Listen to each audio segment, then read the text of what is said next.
कही असदुद्दीन ओवैसी साहब के बारे में, उसको समझिए।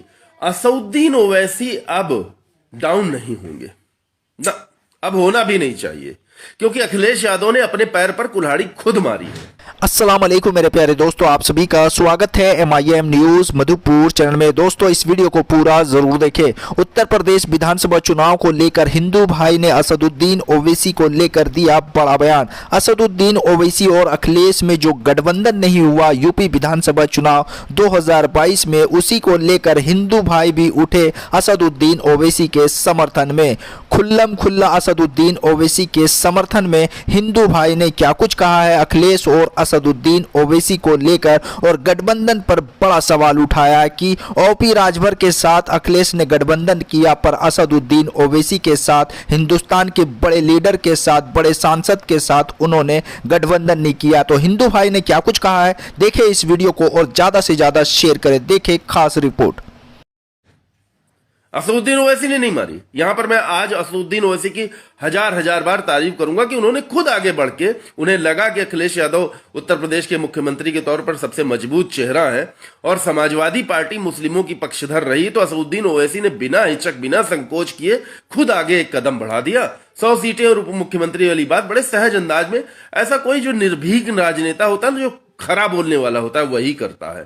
तो असदुद्दीन ओवैसी ने खरा खरा बोल दिया शुरुआत में, ठीक है। हालांकि वो थोड़ा जल्दबाजी कर गए, थोड़ा राजनीति की रणनीति कहती कि पहले लोहा को गर्म करो तब चोट करो। अब देखिए, मैं आपको एक खबर दिखाता हूं, इस खबर को देखिए। पूर्व विधायक समेत राजभर समाज के लोग भाजपा में, और इधर हरिशंकर तिवारी के दोनों बेटे समाजवादी पार्टी में शामिल। ठीक, तो यहां इसका क्या असर होगा, कुछ बहुत बड़ा महत्व तो नहीं होना है, मैं जानता हूं इस चीज को अच्छी तरह, क्योंकि राजनीति के मैदान में जिनकी अब कहीं कहीं कोई पूछ नहीं हो रही है वो लोग आते हैं। लेकिन यहां पर एक बयान पढ़ने वाला है। ओम प्रकाश राजभर वोट बेचवा, अनिल राजभर बयान दे रहे हैं। प्रदेश सरकार के मंत्री अनिल राजभर ने सुभाषपा अध्यक्ष ओम प्रकाश राजभर पर तल्ख टिप्पणी की है। उन्होंने कहा कि ओम प्रकाश राजभर महाराजा सुहेलदेव के नाम पर पार्टी बनाकर समाज और महाराज सुहेलदेव दोनों को धोखा दे रहे हैं, समाज को ठगने और बेचने निकले हैं। ऐसा वोट बेचवा समाज का कभी भला नहीं कर सकता है।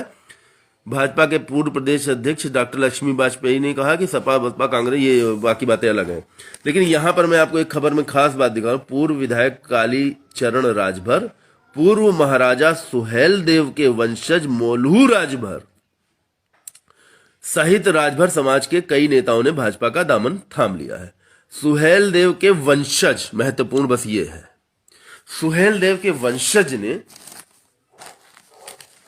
भारतीय जनता पार्टी का दामन थाम लिया, और अखिलेश यादव असदुद्दीन ओवैसी को साफ साफ डिनाई कर गए।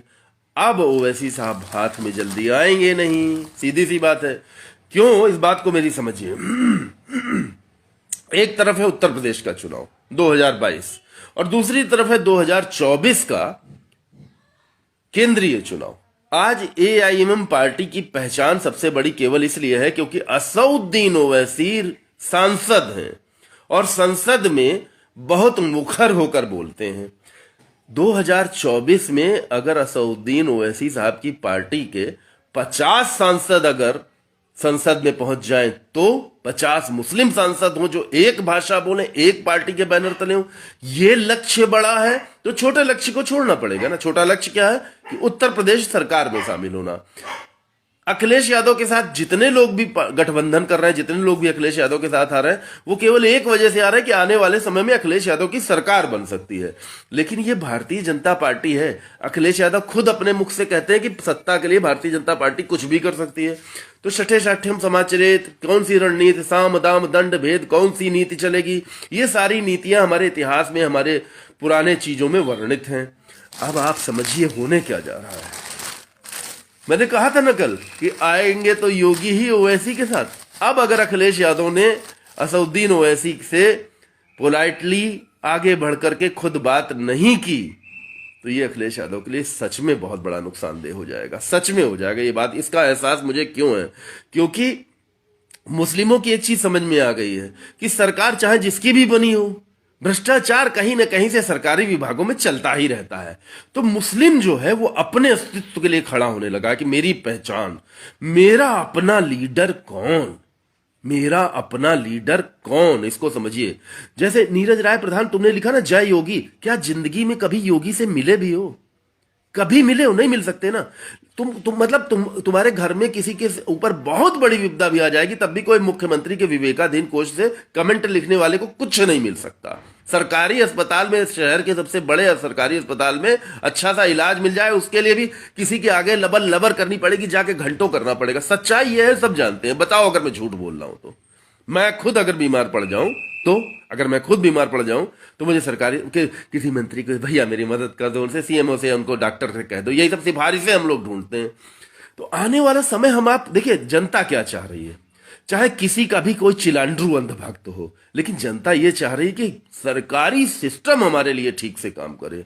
सरकारी सिस्टम तो आज तक किसी भी सरकार में ठीक से काम नहीं कर पाया, किसी भी सरकार में ठीक से नहीं काम कर पाया।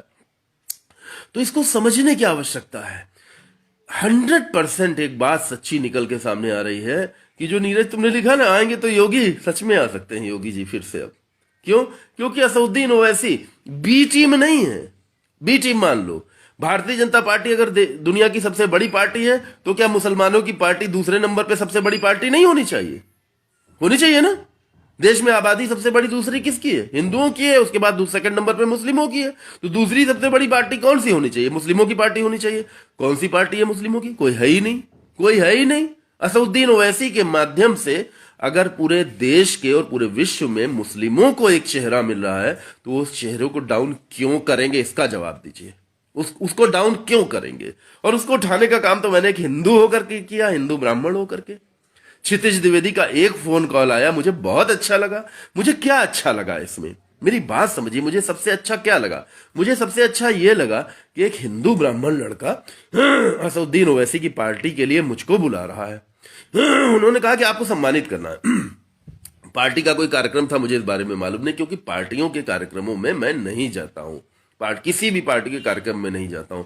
जिस पार्टी को कभी ज्वाइन कर लूंगा, मैं बराबर ये कहता हूं कि मुझे कोई पार्टी नहीं ज्वाइन करनी है, मुझे चुनाव नहीं लड़ना, बात अपनी जगह पे सही है। लेकिन ये राजनीतिक परिस्थितियां हैं। कल को कोई व्यक्ति अगर मुझको बहुत पसंद करता है, वो कहता है कि आपके विचार अच्छे हैं, मैं आपको अपने पास ले, तो हम बदल भी सकते हैं, किसी पार्टी में जा भी सकते हैं, अगर मुझे पूरा सम्मान मिले, पूरी बात हो तो। मतलब मैं छोटे लेवल के नेताओं के साथ बैठकी करने वाला बंदा नहीं हूं। छोटी छोटी बातें, इलाकाई बातें करने वाला बंदा मैं नहीं हूं, 100% नहीं हूं, क्योंकि मेरे पास अपने 40 साल के अनुभवों का खजाना है बहुत बड़ा।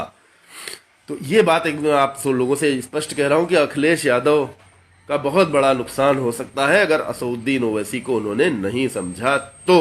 एकदम स्पष्ट खुली बात मैंने आज की है ये, बाकी बातें आपसे बाद में।